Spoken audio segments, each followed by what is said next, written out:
Je revendique l'immaturité et l'inexpérience politique. Pour être qui ministre, qui Premier ministre, qui Président de la République, il faut être député, il faut se faire élire député. Mais ça, c'est le cursus honorum d'un ancien temps. Pour ma part, je n'ai jamais eu dans mon cabinet un collaborateur s'occupant de ma circonscription. Le libéralisme politique et économique est une valeur de gauche. Moi, je suis socialiste et je l'assume. L'honnêteté m'oblige à vous dire que je ne suis pas socialiste. Pour ma part, je suis de gauche. Alors à l'époque, j'étais pas de gauche. Vous n'avez plus rien à voir avec le Parti socialiste. Mais je ne suis pas au Parti socialiste. C'est un mouvement politique qui ne sera pas à droite, qui ne sera pas à gauche. Monsieur Macron, vous nous dites « je ne suis ni de droite ni de gauche ». Je n'ai pas dit ça ainsi. Non. Mais je suis désolé de vous dire, on se fout des programmes. Ce qui importe, c'est la vision.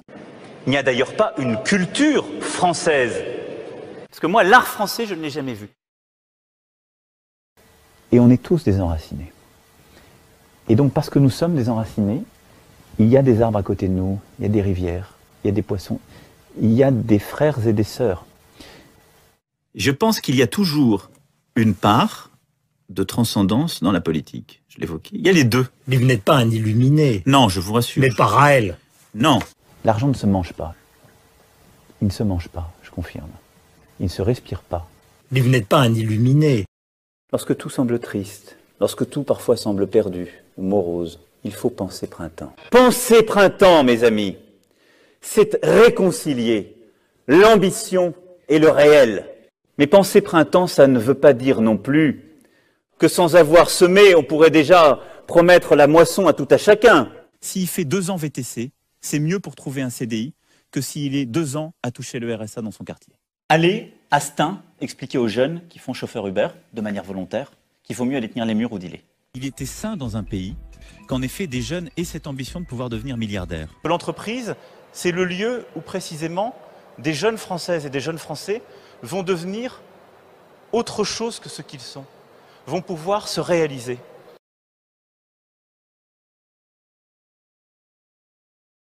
Et la vie d'un entrepreneur, elle est bien souvent plus dure que celle d'un salarié, faut jamais l'oublier, parce qu'il peut tout perdre, lui. Et donc c'est cette république contractuelle à laquelle je crois. Je suis favorable à ce que la loi prévoie de mener une négociation qui puisse en effet conduire à majorer beaucoup moins, voire pas du tout, les heures supplémentaires. People do think that we need reform. We want to do reform, so we will do reform. When you compare with the UK in the 80s, I mean the main difference is that we didn't deliver at the time. Les pauvres qui ne peuvent pas voyager, voyageront plus facilement. Oui. La meilleure façon de se payer un costard, c'est de travailler. Il y a dans cette société une majorité de femmes. Il y en a qui sont, pour beaucoup, illettrés. Je pense que si j'étais chômeur, je n'attendrais pas tout de l'autre. La conclusion, c'était d'en tirer les conclusions. Parce que c'est notre projet!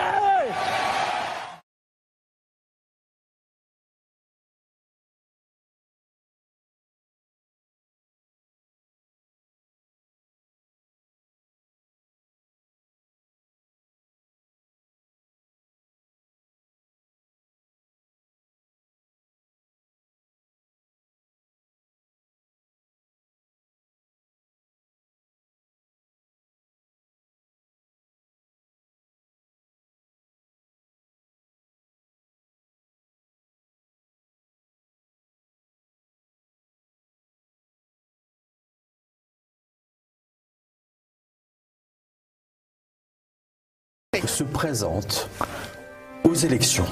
C'est un banquier pourri qui n'a pas vu la crise arriver. Toute cette crise des subprimes, il en fait partie, il l'a créée, il fait partie du système et maintenant il vient nous expliquer comment on va en sortir et comment il va rendre les Français un peu plus... Et qu'il est le candidat du travail. Il nous prend pour des crétins. À la fin décembre dernier, M. Patrick Buisson, qui était proche de Sarkozy, expliquait à qui voulait l'entendre qu'on allait voir ce que l'on allait voir, que M. Fillon allait s'effondrer et que l'on aurait un deuxième tour entre Mme Le Pen et M. Macron afin d'élire M. Macron. Voilà la façon dont raisonne l'oligarchie qui a décidé de mettre un pantin à la tête de l'État en France, quelqu'un qui a 39 ans, dont le passage à Bercy a été une catastrophe, on n'en parle pas assez, qui fait des réunions qui sont des chefs-d'œuvre d'escroquerie. J'ai vu qu'il fait passer des clips où on voit comme ça en message subliminal passer Zola ou Charles de Gaulle. Monsieur Macron ose se prévaloir de Charles de Gaulle. C'est abject, voilà.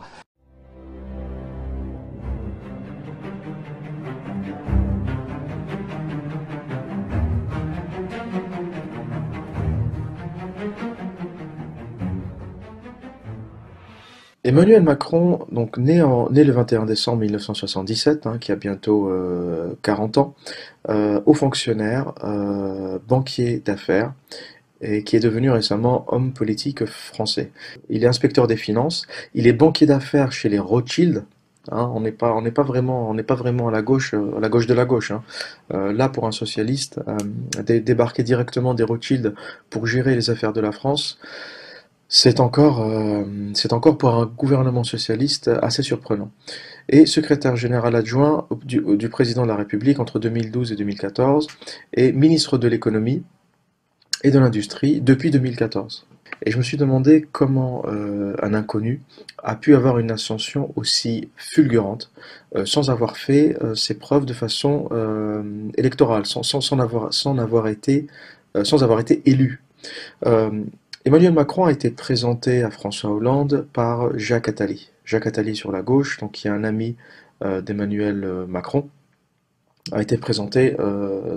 Donc Macron a été présenté à François Hollande par Jacques Attali comme étant un jeune homme brillant et qu'il fallait absolument embaucher. Jacques Attali a toujours été un peu l'homme de l'ombre, tout gouvernement confondu. Il était déjà conseiller de François Mitterrand. Il a été sous Sarkozy. Vous savez, Sarkozy l'a appelé pour faire le fameux rapport sur la libération de la croissance. À chaque fois, on l'appelle pour faire des trucs comme ça, et il nous fait un petit livre qui n'a absolument aucune valeur, un livre ou une étude.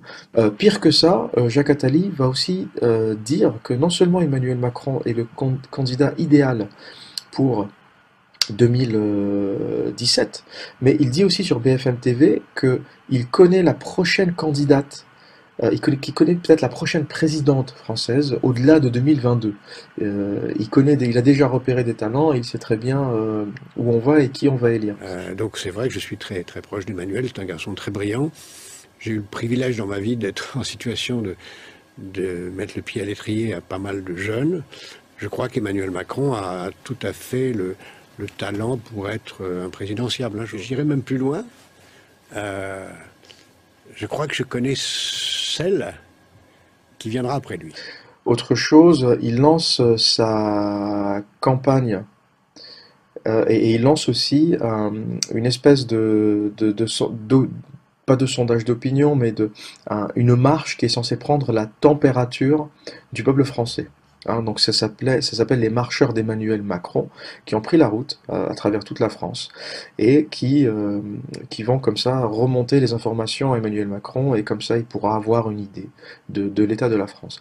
Alors c'est assez surprenant pour quelqu'un qui est à la tête de Bercy, qui a avec lui les services secrets français, qui a avec lui toute l'administration des impôts, l'administration fiscale, et qui fait appel à des petits jeunes pour marcher en France et avoir une idée pour se faire une idée de l'état de la France. C'est complètement hilarant, c'est complètement débile, et il n'a pas informé le président de la République de cette initiative. Cet entretien, pour moi, a été la révélation immédiate. Ce jeune trentenaire avait pas seulement des capacités intellectuelles littéralement extraordinaires. Je lui ai dit, écoute, ne cherche pas plus loin, considère que tu es fait associé dans cette maison. Ça, on apprend vraiment l'art de la négociation. On est amené aussi beaucoup, et ça c'est, j'allais dire heureusement ou malheureusement, utile en politique, communiquer, c'est-à-dire à raconter une histoire. Donc on y apprend d'une certaine façon aussi des techniques pas de manipulation de l'opinion, mais un petit peu.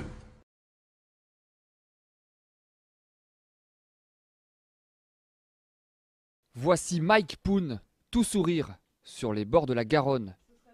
C'était il y a 2 mois. Depuis, l'homme est introuvable. Il s'est volatilisé. Disparition embarrassante, car l'État vient de lui vendre l'aéroport de Toulouse. Les éléments d'information que j'ai, c'est qu'il n'y a aucune préoccupation sur la matière économique qui nous concerne. Ça ne remet pas du tout en cause les projets. À Toulouse, les opposants à la vente de l'aéroport ne sont pas de cet avis.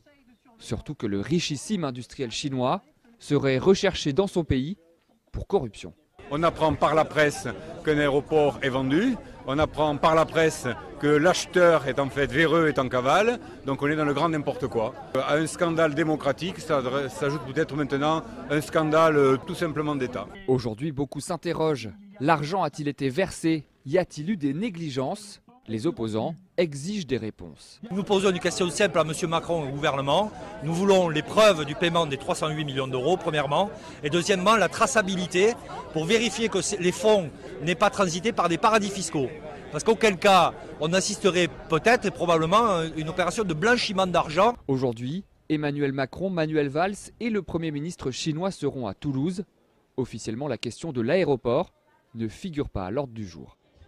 Belfort a un avenir industriel et que cet avenir industriel, il fait partie d'abord des engagements qui ont été pris de part et d'autre par Alstom, par General Electric, et de ces engagements qui sont suivis par le gouvernement et les pouvoirs publics de près, et aussi de l'engagement de l'ensemble des pouvoirs publics et des entreprises françaises sur le site de Belfort. Je considère que c'est de la part de Alstom une décision totalement inacceptable.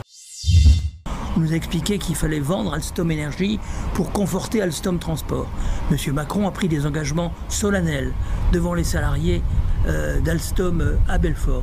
Alors je crois qu'il faut le dire très clairement, le gouvernement doit faire le maximum pour que la société Alstom revoie complètement sa copie. Quand j'ai entendu hier que l'usine Alstom de Belfort fermait, ça m'a fait mal au cœur.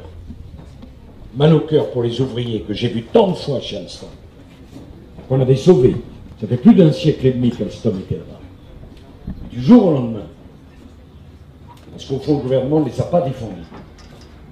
On a notre filière de construction de TGV, de métro, qui est durement fragilisée.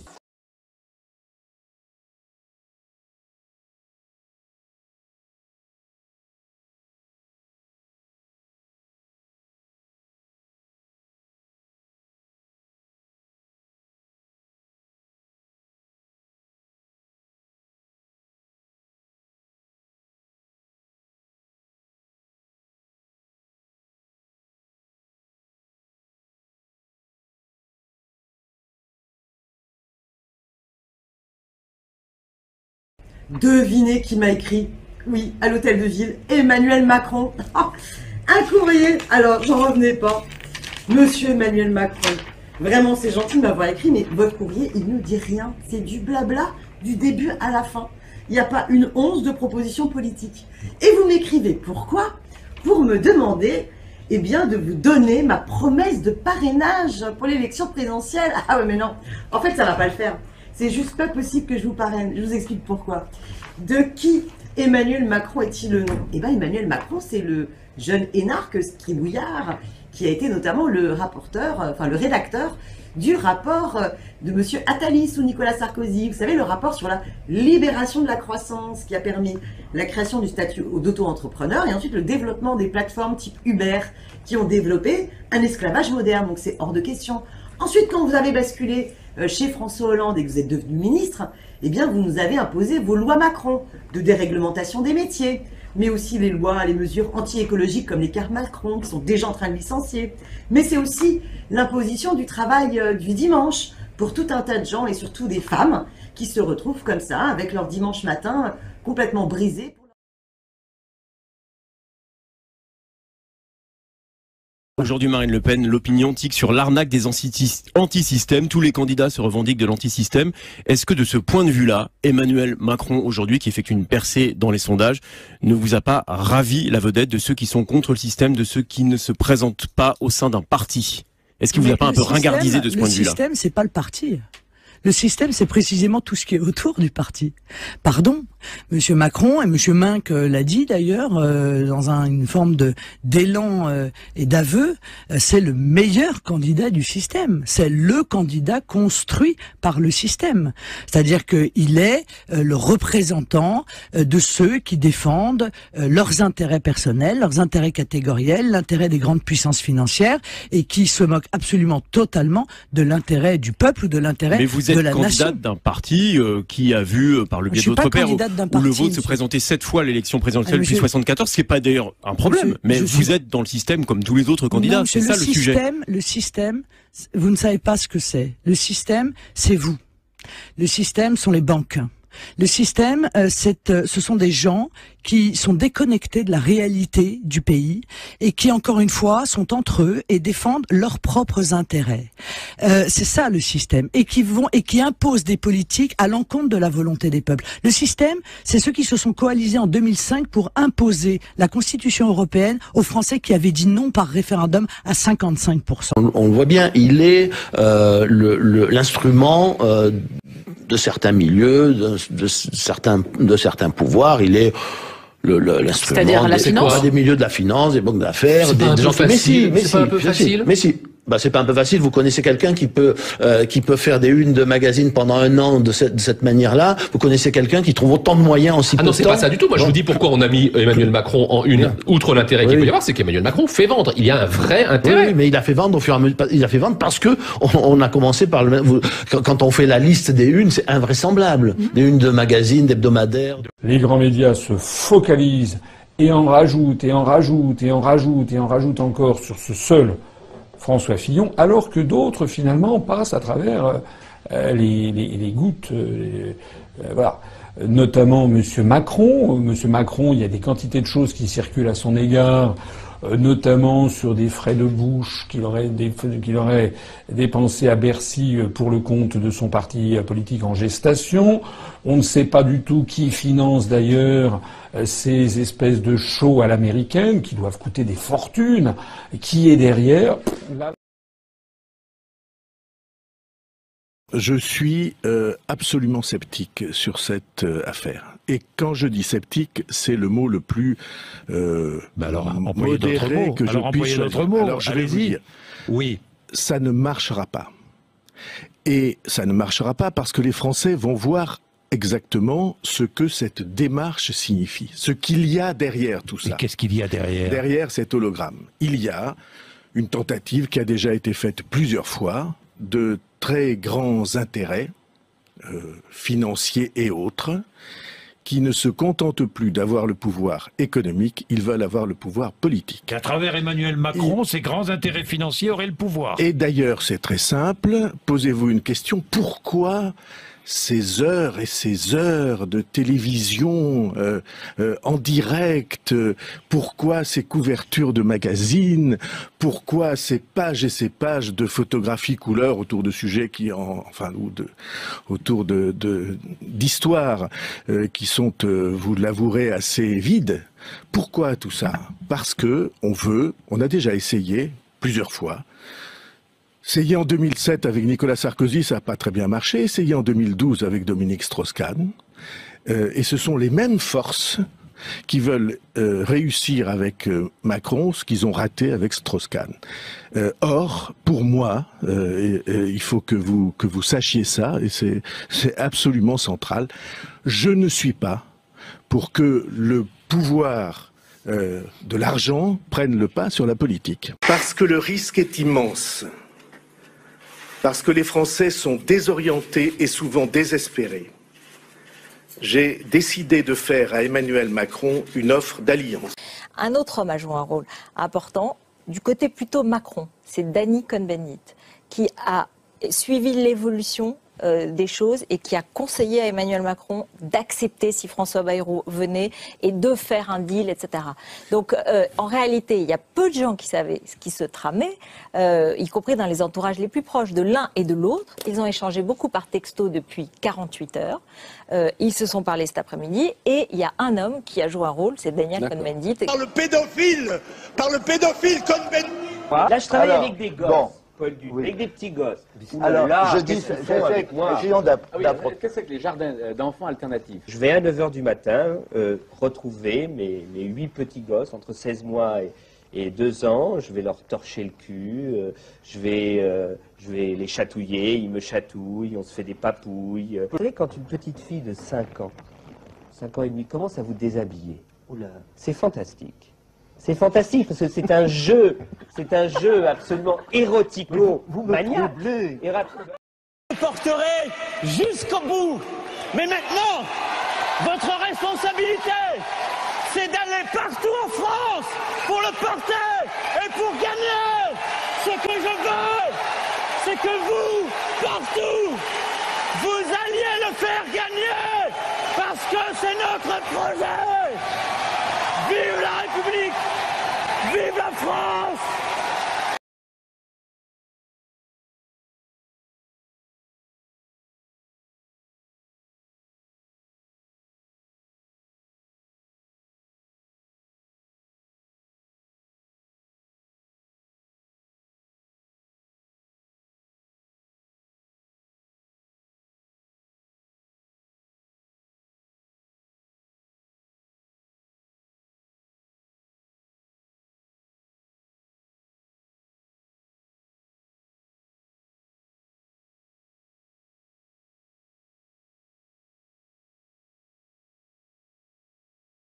Moi, je suis là, vous savez, pour dire quoi aux Français? Pour dire que quel que soit le candidat pour lequel ils vont voter, sauf si c'est moi, ils auront au mois de mai un président de la République qui va être obligé de se plier au rapport des grandes orientations de politique économique. Voilà, de la Commission européenne du 18 mai 2016. Et qu'est-ce qu'on lit dans ce rapport? Il faut que les Français comprennent ce qui va se passer. Dans ce rapport, on lit que la France est sommée d'augmenter la TVA, de baisser l'impôt sur les sociétés, de démanteler le droit du travail, de démanteler toutes les professions réglementées, les avocats, les notaires, les médecins, les pharmaciens, les experts comptables, les huissiers, j'en passe. Là, en vertu de ce rapport sur les grandes orientations de politique économique, alors ça, personne n'en parle. J'ai fait une conférence de presse pour annoncer ma candidature il y a quelques jours. Personne dans la presse ne l'a repris. C'est pourtant fondamental. C'est à cette sauce-là que nous allons être mangés. J'invite les gens qui sont intéressés à venir sur notre site upr.fr pour découvrir également le démantèlement du droit du travail, la baisse des prestations chômage. Tout ça est exigé par Bruxelles et j'insiste, quel que soit le candidat, sauf si c'est moi qui veux sortir de cette affaire, il sera obligé d'en passer par là et par l'ubérisation de la société française, la précarisation générale des emplois. Merci François Asselineau.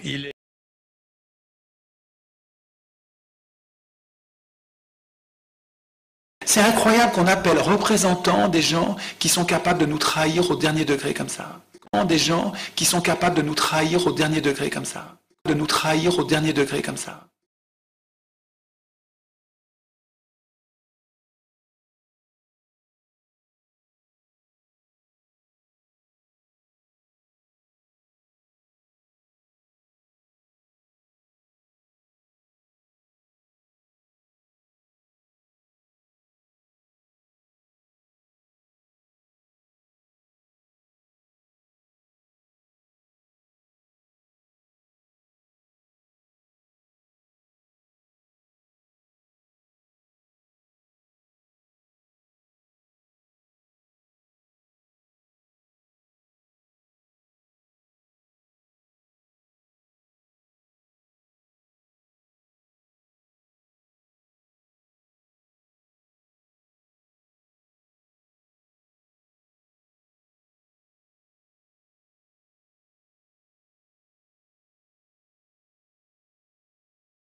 Je vais vous confier une chose.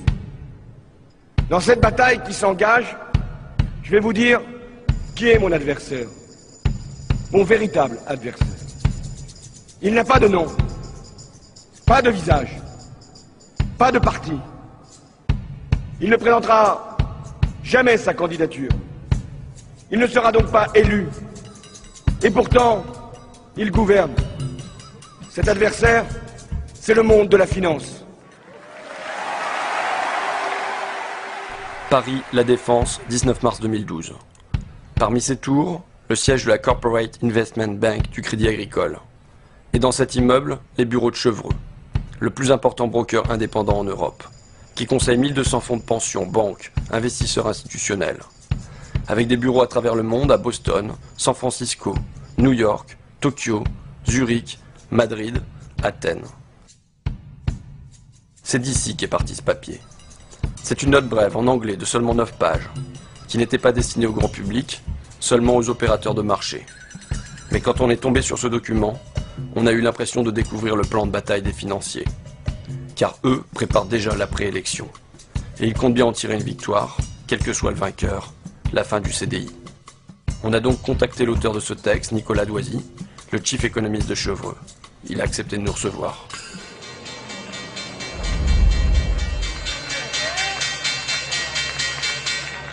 François Hollande va devoir déplaire soit au marché financier, soit à ses électeurs, puisqu'il est certain de ne pas parvenir à réconcilier les deux. Déjà, on a des investisseurs anglo-saxons qui s'étonnent du faible détail qu'on puisse avoir, qu'on reçoit des candidats dans leur programme. En fait, les candidats n'ont pas de programme, pour le faire simple. Les investisseurs anglo-saxons que je rencontre me demandent souvent, mais où est le programme? Et je leur dis, il n'y en a pas, et pour cause, c'est un jeu tactique pour l'instant. Le programme, on saura une fois l'élection finie. Et en fait, on le connaît déjà. Il sera imposé par l'appartenance à la zone euro. C'est ça le point important. C'est que le conflit d'objectifs que va avoir François Hollande, c'est rester dans la zone euro versus satisfaire les demandes de son électorat naturel. Les deux ne sont plus compatibles maintenant. On le voit depuis la crise grecque. Il sait qu'il sera pris à terme à un moment entre la pression de ses électeurs et la pression des marchés.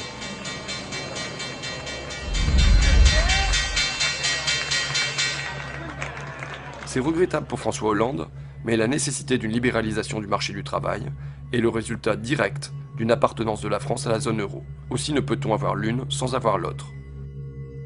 Vous vous dites non seulement François Hollande ne va pas tenir ses promesses électorales, mais en plus, c'est lui qui va devoir flexibiliser le marché du travail. C'est lui qui doit remettre en cause ce que vous appelez the famous CDI, le fameux CDI, contrat à durée indéterminée. Qui que soit le prochain président de la République française, c'est un travail qu'il va devoir faire, parce que tout simplement la pression des pairs dans la zone euro, la pression des pairs, c'est-à-dire de l'Italie, de l'Allemagne, de tous les autres pays.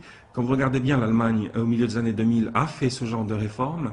L'Italie et l'Espagne sont obligés de les faire aujourd'hui, la Grèce aussi. Quoi la France pourrait-elle s'en dispenser? Ça revient finalement à réduire substantiellement le nombre de garanties dont bénéficient jusqu'à présent les titulaires de CDI notamment,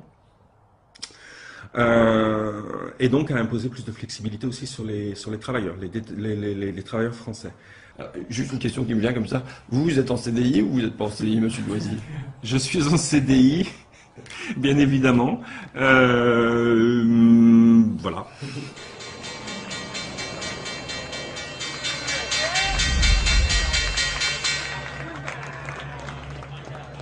La demande de renégociation du traité serait alors utilisée pour tromper le public français en lui faisant accepter des réformes correctes, dont celle du marché du travail. François Hollande dit « Je vais demander la renégociation du dernier traité européen ». Vous écrivez ça. François Hollande il va avoir à naviguer à travers des forces dans la gauche, notamment à cause du référendum manqué de 2005. Et dans cette perspective, vous écrivez « Dans cette perspective, il serait politiquement intelligent que ses pairs de l'eurozone, donc ses partenaires allemands, belges, italiens, ainsi de suite, permettent à François Hollande de prétendre qu'il leur a arraché quelques concessions, même si c'est faux en réalité. La demande de renégociation du traité serait alors utilisée pour tromper le public français, pour rouler, j'ai lu to trick, oui. Rouler, tromper, pour tromper le public français, en lui faisant accepter des réformes convenables, dont celle du marché du travail. Alors, avant d'entrer dans le fond du sujet, je voudrais préciser un point. Les gens de marché s'expriment de façon très directe. Donc, le vocabulaire que j'ai pu choisir dans la citation que vous venez de lire paraîtra peut-être excessif à beaucoup de vos auditeurs. Maintenant, c'est vrai que voilà, on s'embarrasse pas dans les marchés, on va pas s'embarrasser de finasserie, on va aller directement au point. Donc, de rouler les électeurs français, c'est peut-être un mot quand même excessif. L'idée, c'est de dire, ce sera une concession en quelque sorte de façade qui aurait été faite à François Hollande et au peuple français entre guillemets, de façon à ce que tout le monde constate qu'à la fin des fins, il les faut bien, les autres réformes, les fameuses réformes structurelles que tout le monde, dont personne ne va entendre. Ce que vous dites, c'est, admettons, il y a un sommet à Bruxelles, François Hollande, il demande une partie sur la croissance, les autres Européens, ils vont faire comme si, ah bon, bah d'accord, allez, on t'accorde ça, ils rentrent ici en France en disant, regardez ce que j'ai obtenu, et du coup, il peut dire derrière, ben, en échange, nous, on va libéraliser notre marché du travail. Et vous avez parfaitement compris le sens de mon propos, c'est exactement ça. C'est vraiment une petite mise en scène, c'est un petit théâtre. Alors, il ne faut pas avoir l'impression que je fais de la théorie du complot là, et qu'on manipule tout le monde. Le script est un peu écrit. Si on est malin, on ne s'écartera pas trop du script. Et de cette façon-là, on arrivera peut-être à faire passer la pilule de façon un peu plus simple que ça n'avait été le cas au début des années 80. On s'évitera peut-être finalement d'être un peu ridiculisé comme on l'avait été à l'époque.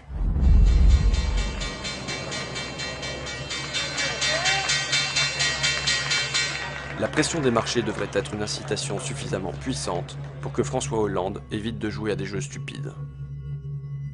Maintenant, il y a un danger qui se présente, c'est la semaine qui vient de s'écouler, en particulier le week-end qui vient de s'écouler. On voit que Mélenchon est vraiment en phase ascendante.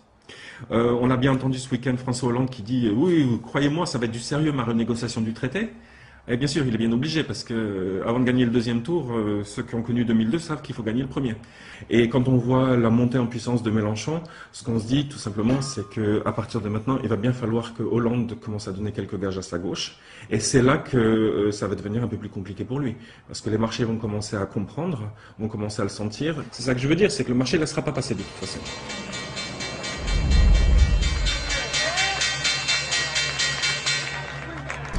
Alors, je faisais un récapitulatif. Je disais, cas numéro 1, François Hollande est conciliant et il revient de lui-même sur ses maigres promesses de campagne.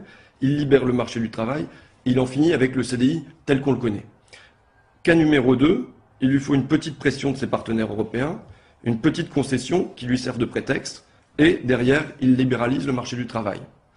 Cas numéro 3, le pire, mais pas le plus probable, vous nous dites, il refuse de se plier à ce programme, à cette injonction, et alors les marchés vont le punir, le rappeler sérieusement à l'ordre. C'est bien ça? Oui. Donc là, jusque-là, dans les 3 cas, c'est toujours les marchés. Quand vous dites soit les électeurs, soit les marchés seront déçus, dans les 3 cas, c'est toujours les électeurs qui seront déçus et les marchés qui gagnent. Oui, ben, regardez la Grèce, regardez l'Espagne, regardez l'Italie, regardez tout ce qui se passe en Europe depuis 2010. On a bien vu que de toute façon, à la fin, c'est le marché qui l'emporte. Je ne suis pas en train de dire que le marché a nécessairement raison, et, au sens moral du terme, mais en tout cas, il aura raison factuellement, puisqu'il s'imposera, ça c'est clair. Donc c'est de ce point de vue-là que je le dis, oui, en effet. Vous avez raison, les électeurs risquent d'être plus perdants que les marchés. Je ne sais pas où vous m'emmenez en fait. Je propose un quatrième cas. L'irruption du peuple sur la scène de l'histoire. Hier à Paris... La prise de la Bastille. Pardon ? La prise de la Bastille numéro 2.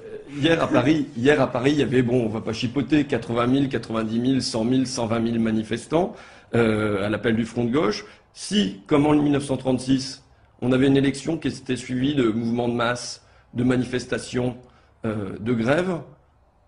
Qu'est-ce qui se passe ? Qu'est-ce qui se passe en Europe ? Ben là, je crois que c'est le gros coup d'angoisse. On va être très clair, ça va être le gros coup d'angoisse parce que si, quand les Grecs manifestent, on a déjà une Europe qui se sent sur le point d'exploser, je vous laisse imaginer pour la France.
négative. Cet entretien, pour moi, a été la révélation immédiate. Ce jeune trentenaire avait pas seulement des capacités intellectuelles littéralement extraordinaires.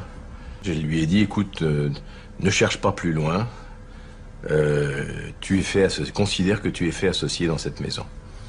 Ça, on apprend vraiment l'art de la négociation. On est amené aussi beaucoup, et ça c'est, j'allais dire heureusement ou malheureusement, utile en politique, communiquer, c'est-à-dire à raconter une histoire. Donc on y apprend d'une certaine façon aussi des techniques pas de manipulation de l'opinion, mais un petit peu.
Tout semble mort, lorsque tout semble triste, lorsque tout parfois semble perdu ou morose, il faut penser printemps.